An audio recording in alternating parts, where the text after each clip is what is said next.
Atenção! Começa agora uma teleaula de Geografia do Ensino Médio. Você vai assistir a teleaula de número 23. Bons estudos!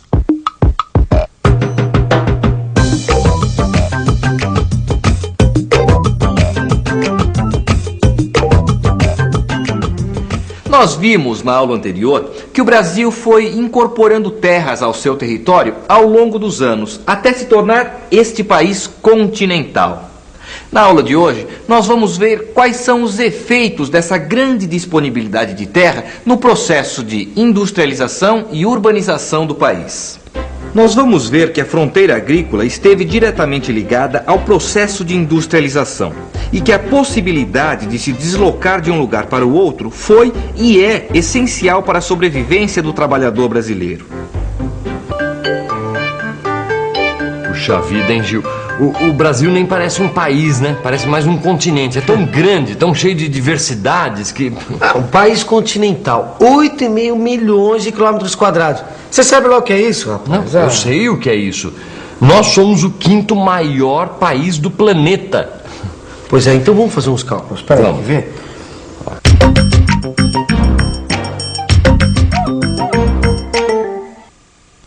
O território brasileiro equivale a 85 Portugais, o nosso colonizador, ou 16 Franças, ou 3 Argentinas. Não, Gil, e também não é só pelo tamanho, não. É pela diversidade de cultura, pela quantidade de gente. Olha, no censo de 1991, nós já éramos 146 milhões de habitantes. No censo de 2000, chegamos a 169 milhões de habitantes. Ou seja, nós somos um dos países mais populosos do globo. A incorporação contínua de terras e recursos naturais como base do crescimento econômico é uma característica marcante da América Latina. Desde o século XVI, a América Latina começou a ser ocupada e explorada pela expansão do sistema capitalista. É a mais antiga porção do planeta em termos da expansão do sistema capitalista. Foi a primeira a ser ocupada e marcou profundamente todos os países da América Latina, inclusive o Brasil. Só que o Brasil se diferencia dos outros países da América Latina pela extensão do seu território. O que significa isso? A imensa extensão territorial permitiu que vários produtos fossem sendo produzidos e houvesse uma expansão contínua da fronteira sem interferir em produções anteriores. Quer dizer, cada produto encontrou um novo lugar para ocupar o território e isso permitiu que se mantivesse, inclusive, o sistema latifundiário do Brasil, a grande propriedade. Densidade demográfica é a relação de população e área territorial de um país. Esses dados são importantes para a gente ter uma ideia do seu potencial de crescimento. Vamos dar uma olhada nos dados desse livro? A densidade demográfica do Brasil, por exemplo, é de 19,9 habitantes por quilômetro quadrado, superior ao da Federação Russa, que é de 8,4, mas bem inferior que da dos Estados Unidos, que é de 30,7 habitantes por quilômetro quadrado. E os três possuem grandes extensões territoriais. Ou seja, a nossa ocupação de território é inferior à dos americanos e semelhante à dos russos. Temos aí, portanto, um grande potencial de crescimento. Esse potencial aumenta ainda mais quando a gente pensa na disponibilidade de espaço útil decorrente da nossa posição geográfica. O Brasil corresponde a 2/3 da América Latina. É o maior país do planeta situado na faixa intertropical. A Amazônia é a maior floresta pluvial. Contém milhares e milhares de espécies de animais e vegetais. O delicado equilíbrio ecológico da região é um desafio para toda a sociedade brasileira. E para a ciência mundial também. O importante é buscar formas apropriadas de utilização da Amazônia sem afetar o meio ambiente, patrimônio importante para o futuro do planeta. Embora não sejam determinantes, as condições naturais de um país são importantes. O Brasil, por exemplo, sempre diversificou sua pauta de exportação de produtos agrícolas. Lógico que respondendo às necessidades dos centros da economia mundial. Puxa, eu não sabia que o Brasil produzia tanta soja, Gil. E com uma vantagem.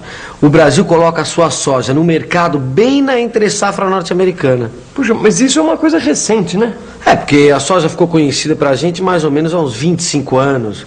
Olha só, e nós já somos o segundo maior exportador do mundo. E por isso que eu te digo, olha, condições naturais são muito importantes. Sim, as condições naturais são importantes, mas não determinantes. As plantações de soja espalharam-se pelo Planalto brasileiro, graças a investimentos em melhorias genéticas e no desenvolvimento de novas técnicas de plantio. A soja venceu a barreira ecológica dos cerrados.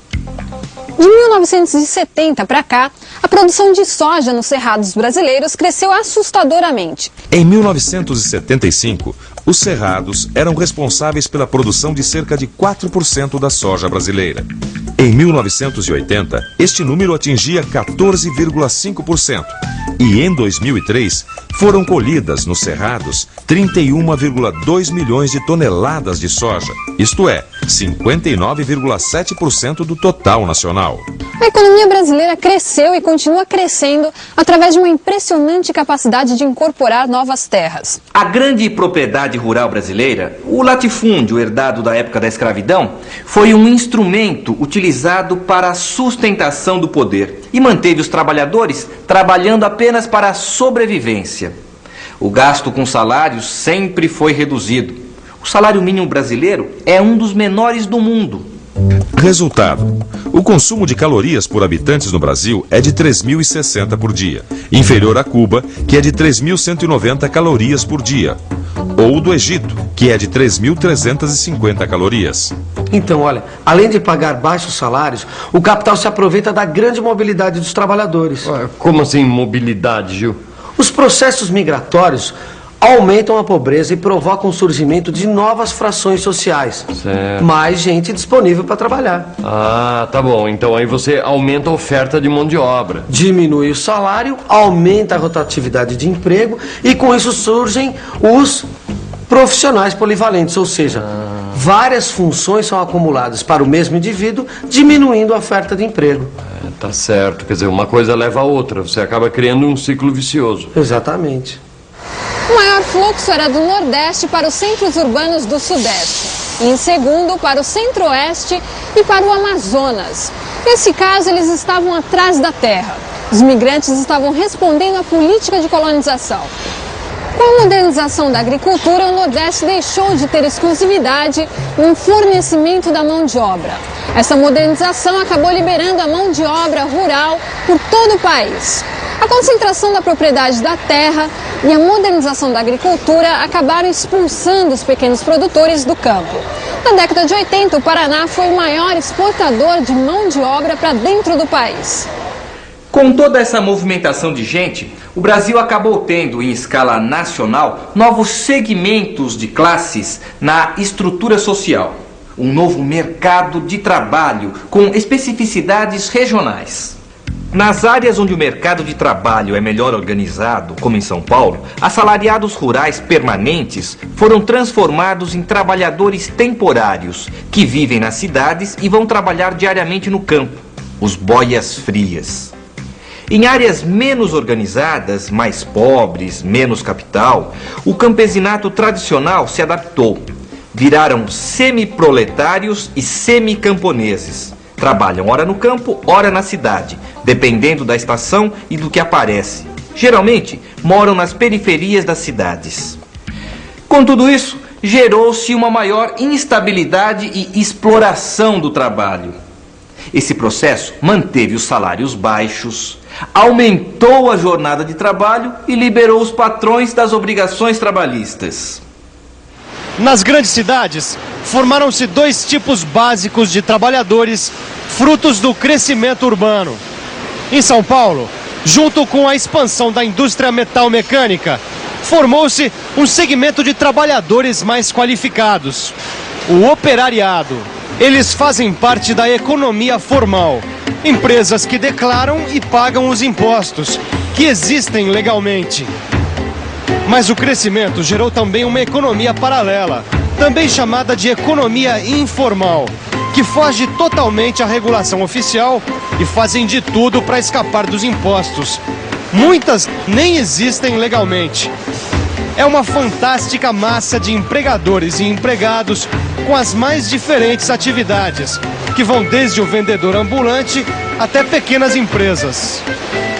Bom, Gil, desse jeito as coisas começam a se encaixar, né? A gente começa a entender como é que a sociedade cresce, se forma, né? E olha, a gente vê como essa questão da grande propriedade rural foi importante para o nosso desenvolvimento. Foi mesmo. Quer dizer, deixou raízes profundas em todas as relações econômicas, sociais. É, e deixou muita pobreza, muita miséria também, né? Infelizmente, mas eu acho bom a gente entender melhor sobre esse assunto para a gente poder opinar e participar desse processo, né? Exatamente, eu também concordo. Portanto, vamos à revisão. Vamos lá.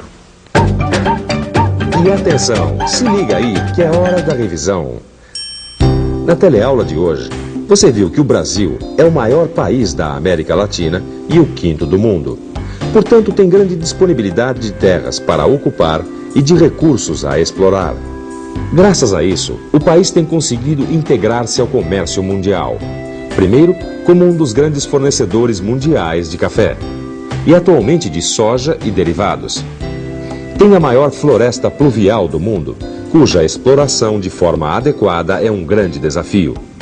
Os trabalhadores que se movimentam atrás de trabalho, quer nas fronteiras, quer nas áreas rurais ou nos centros urbanos, vivem próximos da miséria.